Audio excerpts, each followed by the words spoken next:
এই ছবিটা আপনি কোত্থেকে পেলেন মাইজি? কে মান্নাত জানো? তুমি চেনো এই ছবিটা কার?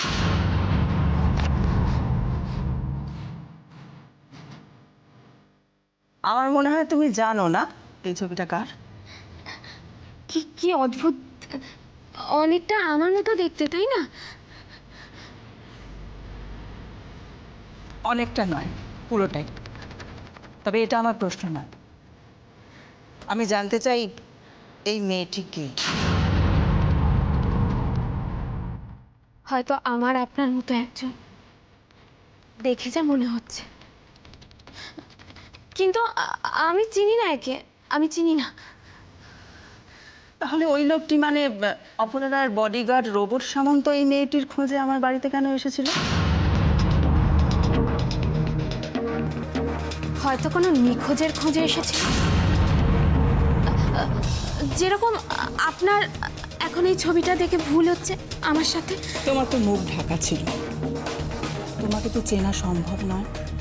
তবু সন্দেহ হওয়াতে সে এ বাড়িতে এসেছিল খোঁজ করতে। কেন?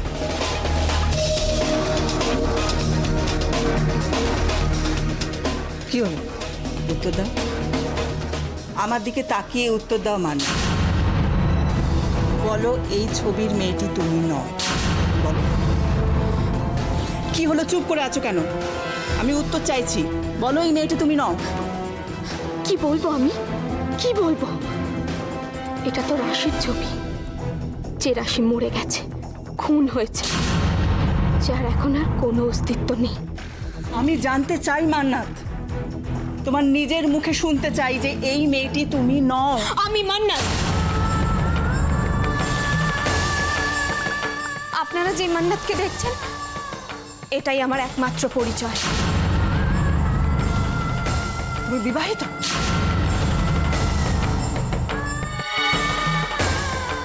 এই প্রশ্নটা আমি নিজেই নিজেকে করি।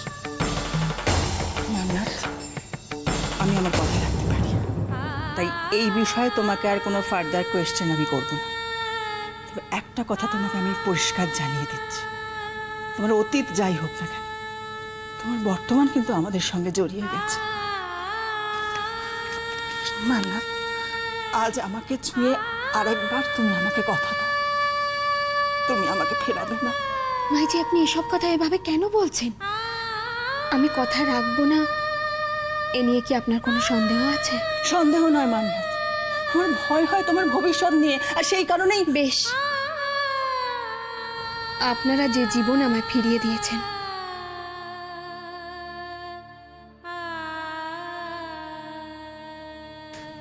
সেই জীবনের ওপর অধিকার থাকবে আপনার, শুধুমাত্র আপনার মাইজি।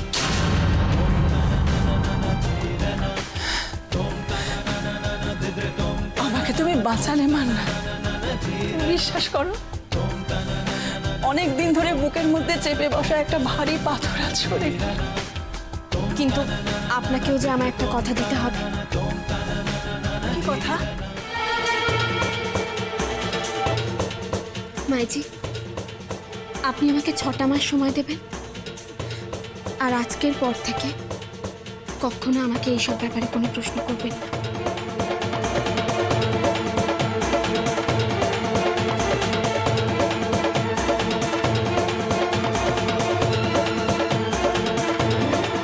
ধরে নিলাম আপনিও আমার কথা রাখবেন। যখন তোমাকে আমি বারবার অফিস যেতে বলেছি তখন তুমি যাওনি, আর এখন যখন যেতে না করছি তখন তুমি জেদ করছো। জি, দিস ইজ নট ফেয়ার। তুমিও এক কথা বারবার কেন বলছো? আমি তো তোমাকে বললাম, সেই একই জিনিস রিপিট কেন করে যাচ্ছ? আরে তুমি বুঝতে পারছো না আমি তোমাকে যেটা বলতে চাইছি। জি দেখো, আমিও তো সেই জিনিসটাই বোঝাবার চেষ্টা করছি তোমাকে রিচা। কি হয়েছে উজি? মম দেখো না, হঠাৎ করে উজি বলছো ও আজকে না অফিসে যাবে। আমি ওকে কিছুতেই বোঝাতে পারছি না যে ও এখন আচ্ছা, হোয়াট ইজ দ্য প্রবলেম? আমি তো এই দিনেরই অপেক্ষায়, কবে উজি সিস্টেম্যাটিক্যালি অফিস যাবে। মম একটু শোনো, আমি তোমাকে বলেছিলাম না উজির জন্য আমি একটা স্পেশালিস্টের কাছে অ্যাপয়েন্টমেন্ট নিয়েছি। আরে আজকে তোর আসার কথা। তুমি কাকে জিজ্ঞেস করে অ্যাপয়েন্টমেন্টটা নিয়েছো? অ্যাকচুয়ালি আন্টি, ডক্টরের অ্যাপয়েন্টমেন্ট পাওয়াটা একটু ডিফিকাল্ট ছিল। আমরা অনেক কষ্ট করে অ্যাপয়েন্টমেন্টটা পেয়েছি। তাই কি আমি তোমাকে কোনো প্রশ্ন করেছি? মম, আমি তো জানি তুমি উজির ভালোর জন্য কখনো না করবে না, তাই তুমি দুবার ভাবিইনি। এবার করেছো ফার্দার এই ভুলটা করবে না। এনিওয়ে, ডক্টর নাম কি, কখন আসবে? ডক্টর, হ্যাঁ একটা ফোন করে দেখো না। হ্যাঁ হ্যাঁ ফোন। মম, নাম্বারটা আছে? না নাম্বারটা নেই, একটু দেবে। মম, আমি ডক্টরকে ফোন করে আসছি। হ্যাঁ, নাম্বারটা দাও তো। এই নাও নাম্বারটা।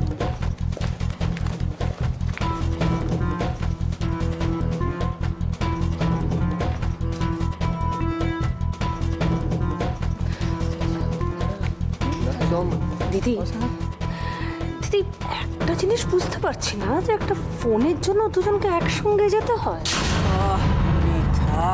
ইভেন মম, আমি বুঝতে পারছি না তুমি রিটাকে কেন এগুলো করতে এনকারেজ করছো। আমি একটা নর্মাল সিস্টেম্যাটিক লাইফ লিড করতে চাই, সেখানে ডক্টর মেডিসিন আমার ভালো লাগছে না মম। আমি বেরোতে চাই এই জিনিসগুলো থেকে। ওকে, ডক্টর একবার চেক আপ করে নিক, তারপর তুমি যাবে। প্রবলেম প্রবলেম আছে, প্রবলেম অনেক জায়গায় আছে। এই পুরো বাড়িটায় আমার আর একা থাকতে ভালো লাগে না, আমার খুব আনক্যানি লাগে।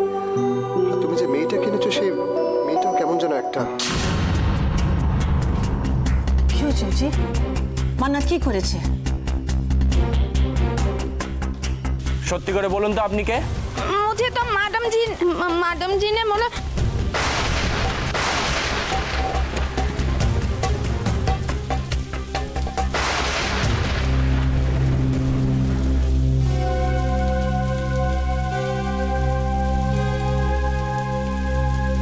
জি, তুমি ছুরি দেখে নার্ভাস হয়ে গেলে কেন? আরে ও তো পাহাড়ি মেয়ে। হ্যাঁ, তো পাহাড়ি মেয়েরা তো আত্মরক্ষার জন্য ছুরি রাখে কাছে।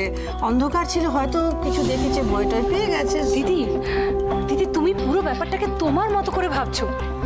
আমার কিন্তু মনে হয় যে তোমার মান্নাতকে কাউন্টার করা উচিত। পৃথা, কি উচিত কি উচিত না এটা কি আমি তোমার কাছ থেকে শিখবো? হ্যাঁ, কমন সেন্স নেই তোমাদের কারোরই। ওদের সঙ্গে এতক্ষণ মেয়েটা একা ছিল, ওর যদি কিছু করার প্ল্যান থাকতো তাহলে করতো না। শোনো, আমি আগে বলেছি, আবার বলছি, আমি মান্নাতকে নিয়ে তোমরা এত মাখামাখি করো না, অত তোমাদের মাথা ঘামাতে হবে না। মাইন্ড ইউর ওন বিজনেস, নিজের কাজ করো এন্ড লিভ মি অ্যালোন। এই মা কোথায় রে?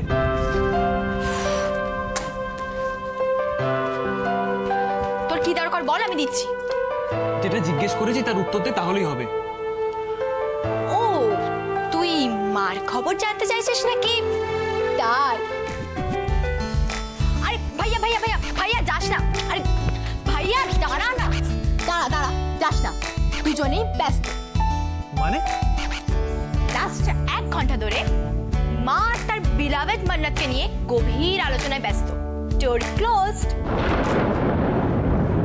দরজা বন্ধ করে আলোচনা? হঠাৎ কি এমন ব্যাপার হলো যে দরজা বন্ধ করে?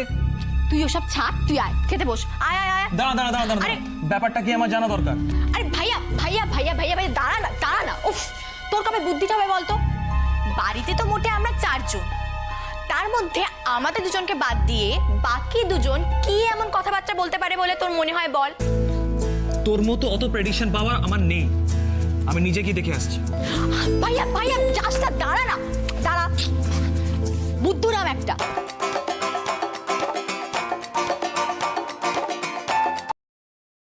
হ্যালো, হ্যাঁ বলুন। আমাকে বারবার রিমাইন্ডার দেওয়ার কোনো দরকার নেই, আমার কমিটমেন্ট আমি জানি, ঠিক সময় মতো পৌঁছে যাব।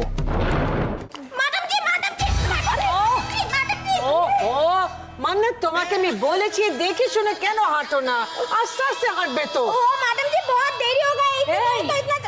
ইধর শোনো, দেরি হয়ে গেছে তারপরে ঘরের ভেতর ঢুকে ব্যস্ততা দেখানোর মানেটা কি? হ্যাঁ, নাটক। माफ कर दीजिए मैडम जी। বাড়িতে ঢুকলেই সিন শুরু, তুই ফুল কার্টুন। আরে কার্টুনকে নিয়ে তোমরা সন্দেহ করছিলে, ভাবছিলি ওর কোনো একটা মোটিভ আছে। অদ্ভুত সব কথা। না না মামি আর তো কথাটা তো উজ্জ্বলই তুলেছিল, আর ওর কথার বেসিসেই বোধহয় পৃথা মাইমা একটু বেশি সিরিয়াসলি নিয়ে নিয়েছে, এই যা।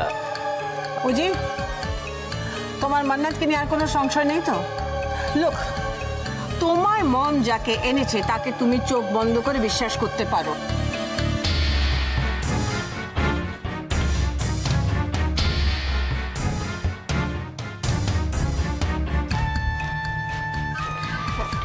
মম, আমি ডক্টরকে ফোন করেছিলাম, উনি বললেন উজিকে দেখতে উনি এক্ষুনি আসছেন। Good, that's very good.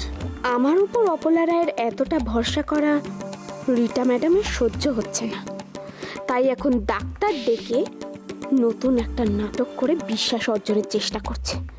উনি তো খুব ব্যস্ত থাকেন, তাই ওনাকে আমি একটা রিমাইন্ডার দেওয়ার জন্য কল করেছিলাম। আমি তো ভাবতেই পারিনি ওই ব্যাপারটা ওনার মনে থাকবে। Quite natural Rita, minister Apala রায়ের ছেলে বলে কথা। দেখি, এইসব কথা একদম বলবে না। তোকেদের অন্যরকম ধারণা হয় আমার সম্বন্ধে, ভাববে আমি খুব ভয়ঙ্কর কেউ। That's not good for my image. যত পাপ আপনি করেছেন তাতে হাজার কিছু করলেও আপনার এই ইমেজের ওপর নোংরাটা কোনোদিনও মুছবে না মিসেস অপলা রায়। রিটা, তুমি উজিকে নিয়ে ঘরে যাও। হ্যাঁ মাম।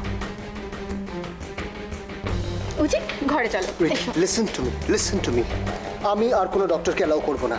আর একটা কথা, আমি আগেও বলেছি আর আমি এখনো তোমাকে বলছি, কোনো জিনিস নিয়ে বাড়াবাড়ি করবে না। উজি, আমি তো তোমার ভালোর জন্য। ভালো, আমার ভালো আমি নিজে বুঝে নেবো। উজি, কুল ডাউন, মাথা ঠান্ডা করো না। আমারও ভাল লাগে না ডক্টরস মেডিসিনস, আমার ভালো লাগে না। বা রিটা যখন ডেকেছে একজন ডক্টরকে, একবার চেক আপ করি নাও না। তুমি তো বলছিলে তোমার মাঝে মাঝে নার্ভাস লাগে। হ্যাঁ, দেখে নিক না একবার। হ্যাঁ, উইল বি স্যাটিসফাইড। রিটা, যাও, হ্যাঁ, মা। ওকে নিয়ে যাও। চলো উজি, এসো।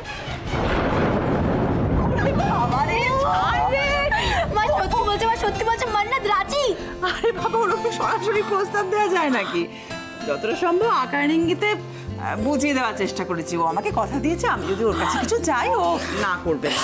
মা, you are a pure gem. ঠিক আছে, ছাড়। ও বাবা, তুই না। তুমি এসব ছাড়ো, তুমি বলো যে ও কি বললো, তাড়াতাড়ি বলো না মা। যা বলে থাকে। ওর এই জীবন আমাদের দেওয়া, এই জীবনে ও আমাদের ঋণ শোধ করতে পারবে না। তো তুমি বললে না কেন যে ওসব ঋণ টিন আমাদের চাই না, আমাদের শুধু ওকে পার্মানেন্টলি চাই? দেখ নীলু, সেটা বলার জন্য কিছুটা সময় চাই। আজ মান্নাতের জন্য জেসির জীবনটা হাসি খুশিতে ভরে উঠেছে। জেসির ভবিষ্যৎটাকে আরও সুন্দর করে গড়ে তোলার জন্য সুযোগ বুঝে আসল কথাটা মান্নাতকে আমায় পারতেই হবে। তবে আমার বিশ্বাস, আমি চাইলে ও জেসিকে জীবনসাথী করতে আপত্তি করবে না। আর যদি আপত্তি করে? মান্নাতকে আমি চিনি নীলু, ও যখন একবার কথা দিয়েছে ওর কথার নড়চড় হবে না। উফ, ব্যাপারটা যেন তাড়াতাড়ি হয়ে যায়, আমার আর তর্স হয়েছে না। বেশি লম্পঝম্প করো না। ও 6টি মাসের সময় চেয়ে নিয়েছে, তার আগে কিছুই বলা যাবে না, বুঝেছো? 6 মাস? তুমি আমার পুরো এক্সাইটমেন্টে জল ঢেলে দিলে। তার মানে মান্নাতকে 6 মাস চাকরি করতে হবে? মা, ভাইয়া জানতে পারলি তো সর্বনাশ। আরে এসব ভেবেই তো আমার হাত পা ঠান্ডা হয়ে যাচ্ছে, কিন্তু আমার যে আর কোনো উপায় নেই নীলু। মা, তুমি মান্নাতকে বুঝিয়ে বললে না কেন? দেখ নীলু, মান্নাত একবারই আমার শর্তে রাজি হয়েছে, এরপর কি করে ওর কথা অস্বীকার করি বলতো? না না, আর কোনো উপায় নেই। যতদিন না মান্নাতের কাজ শেষ হচ্ছে ততদিন আমাদের ওয়েট করতে হবে। আর এটাও খেয়াল রাখতে হবে তার সাথে সাথে যে এসব কথা যেন কোনোভাবেই জেসির কানে না যায়। নানি, এসব সবজি টবজি সব বাদ দাও। মাইমা বলেছে কালকে উজ্জ্বলদা বিয়ে বাড়ি যায়নি তো, তাই আজ সব রান্না উজ্জ্বলদার পছন্দ মতো হবে। আর তোমাকে মাটন বিরিয়ানি আর চিকেন চাপ রান্না করতে হবে। কাকে খাবার পাঠাবে তুমি? এত প্রশ্ন করো না। ভালো কথা, আরেকটা কাজ করে দাও না গো আমার। কাজ তো সব আমরাই করব, কিন্তু তুমি মানে? শোনো না, হরি কাকাকে একটু ডেকে দাও চট করে।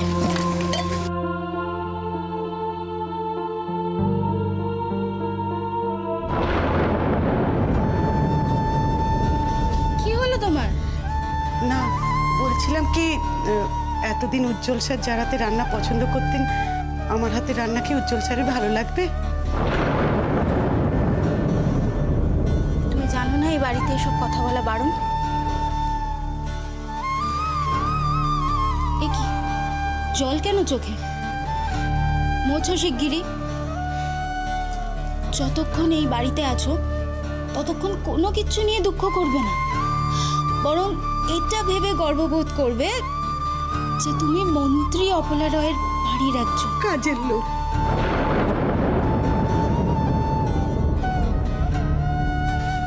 যাই হোক, তুমি তাড়াতাড়ি রান্না শুরু করো, বলা যায় না আবার কোনো অর্ডার চলে আসতে পারে।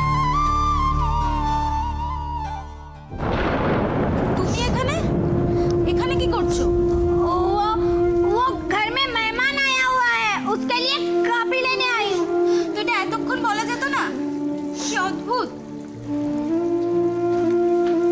ওই দেখো, বলতে না বলতেই আরেকটা অর্ডার চলে এসেছে। এখন চা কফি বানাতে গেলে উজ্জ্বল স্যারের জন্য বিরিয়ানি তৈরি করতেই দেরি হয়ে যাবে। কথা তো আমাকেই শুনতে হবে না? তো ভাল লাগে না। শুধু তোমার কেন, এ বাড়িতে আমাদের জন্য ভাবার কেউ নেই। পেট চালাতে হবে যখন, তখন এসব কথা ভেবে কি লাভ? মুখ বুজে সবকিছু সহ্য করে যাও।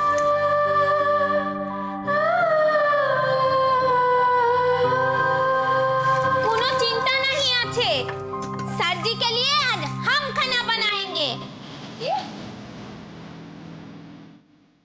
তুমি মটন বিরিয়ানি, চিকেন চাপ এগুলোর নাম শুনেছো কোনোদিনও? फिर सुना क्या, मैं तो अच्छा खासा बना भी सकती हूँ। ऐसा बनाऊंगी ना आप लोगों को ताक लेके जावे। হ্যাঁ, তারপর এমন তাক লাগাবে যে দেখা যাবে নানির চাকরিটাই চলে গেল। এসব করার কোনো দরকার নেই। अरे मैं तुरंत बनिए देबो, आप लोग सिर्फ देखते रहिए। মান্নাত, কি হলোটা কি? একটা কফি আনতে কতক্ষণ লাগে? हाँ अभी आई। তোমরা নিজেরাই আমাকে বারবার করে বলছো আমি ঠিক হয়ে গেছি, even I am feeling fine. তাহলে এই ডক্টরকে কল দেওয়ার মানেটা আমি বুঝতে পারছি না। জাস্ট এ রুটিন চেকআপ করি না প্লিজ। মম, এই পুরো বিষয়টা আমার কাছে খুব ইরিটেটিং। আর রুটিন চেকআপ কেন করাবো? I just don't know.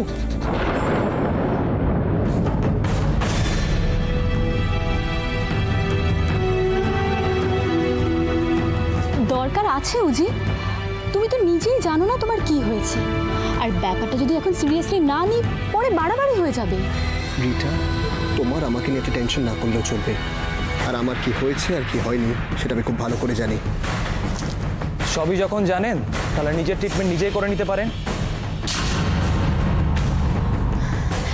না না ডক্টর, আমি যেটা আসলে আপনাকে বলতে চাইছিলাম, আপনাদের উচিত ছিল ওনার সাথে কথা বলে তারপর আমাকে কল করা।